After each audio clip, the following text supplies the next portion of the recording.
Hi, Democrats. Today is Thursday, November 5th. We are 2 days past the last day to vote, and we still don't have an answer. I anticipate, based on everything we're watching, that we should have our answer by tomorrow. It's looking good. Let's hang in. I've had a little bit of time to kind of gather myself from Tuesday and the local results. And so the first thing I want to say is I want to send out a huge thank you to all of the candidates who put their names on the ballots. It takes a lot. It takes a lot to say, yeah, I'm going to put myself out there. I'm going to spend this time, spend this money, raise this money, deal with this rejection, talk people into my plan. And I want to say thank you to every candidate who put their name on the ballot. I want to also say thank you to the people who worked the polls on Tuesday. That is a long day. I used to do that. And I know they've gotten a little bit more complex since the days when I was doing it. It is a long day, and we appreciate your contribution to democracy. I want to thank the volunteers, campaign workers, donors, all the people who even shared on social media. All of those things helped our candidates. And even the candidates who we're hoping to win next time, you help them get some name recognition, and that helps towards the next race. It helps towards keeping Democrats engaged. And so I want to say thank you for that. I want to say, thank you just for all the people, even if you didn't do any of those things, but you just cheered on candidates. I imagine that long days of standing on doors and talking to people about your platform is tiring. And if they could come home to someone or make a phone call to someone who had their back, I know that helped them. So hang in there. Thank you to all the cheerleaders. So the results in Oklahoma. We lost our one and only congressperson. That was a hard-won seat in 2018. And Congresswoman Horn won that seat absolutely on her grit, her hard work, the hard work of her volunteers and campaign staff. And that same hard work went into that race this cycle. We want to thank her for her hard work and thank her for the work that she did as our congressperson. Thank her for representing us in DC. And thank you to all the people who worked on her campaign. It breaks my heart that we lost that seat. We knew going in that it's a presidential year. It went national, but we live to fight again.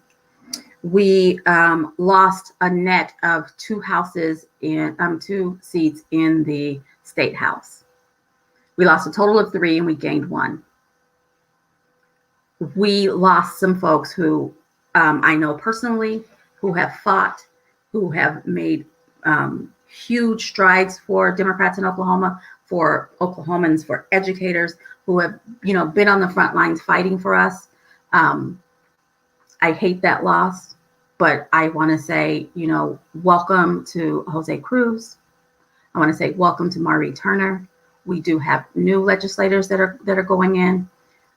So while we are sad about the losses, we need to celebrate the wins as well. And in the state Senate, we lost my personal friend, Allison Eichley Freeman, from here in Tulsa, but we gained Joanna Dossett, someone else I consider to be a friend, in the Senate in Tulsa. So we didn't lose a number of seats in the U.S. Senate, but we were hoping for a gain.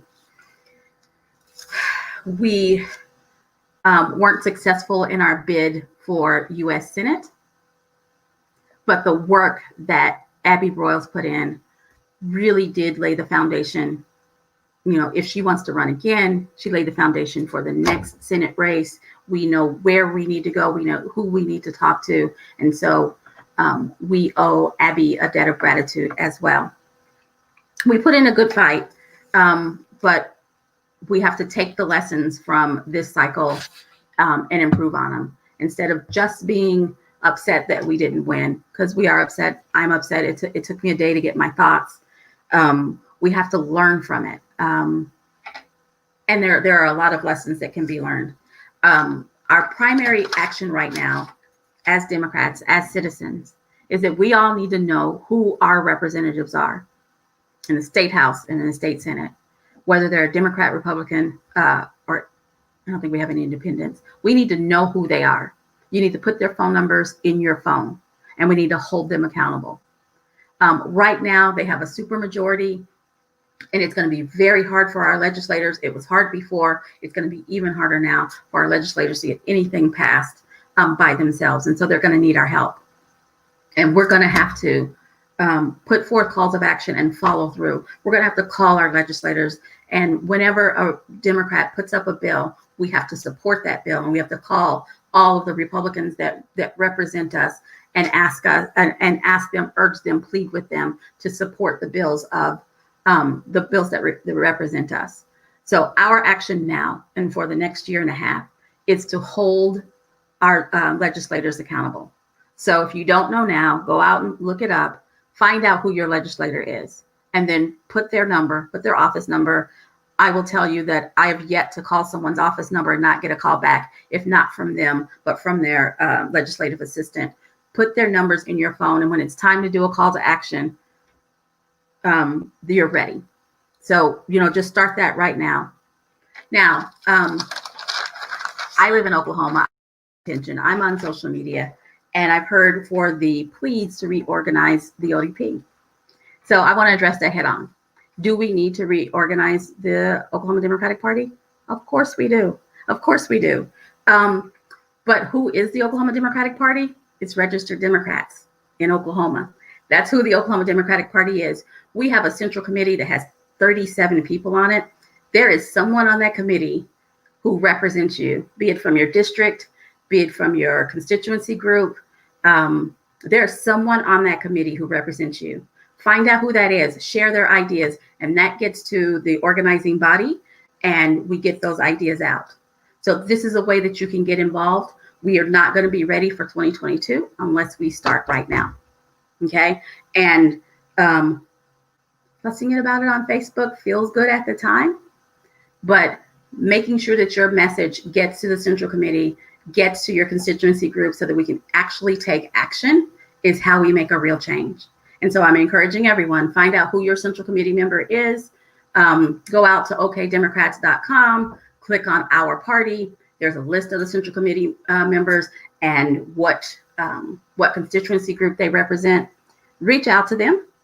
Tell them what your ideas are. That's how we change the party.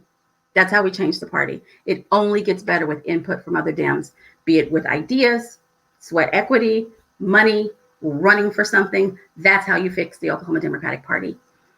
So didn't fall on deaf ears. It's real important. That's how you change it. And when you change it, it really starts now. So let folks know what your ideas are. Figure out if you're going to run for something. We're getting ready to go into reorganization where we pick new precinct officers. Get people to sign up to be a precinct officer because that's who picks the leaders. Who gets to run your county. Get people to sign up to run for the county chair, for the district chair. Those are all ways that you can have input directly on what happens in the structure of the party, but how you can have input in the party is vote and let your voice be heard. So that's what I'm going to say for now. Hold on, and as soon as we know, we'll know. Things are looking good on a nationwide front. We kept the House. The Senate is kind of here right now, and it looks like we're going to win the presidency. I don't want to jinx it. So that's where we are. I will be back tomorrow at 4:15, but that's probably the last of my dailies. I said that I would go daily until the election, and if we get results today or tomorrow, there's no need for me to go live every day. You guys have a great one, and I'll see you tomorrow at 4:15. Sharing is caring.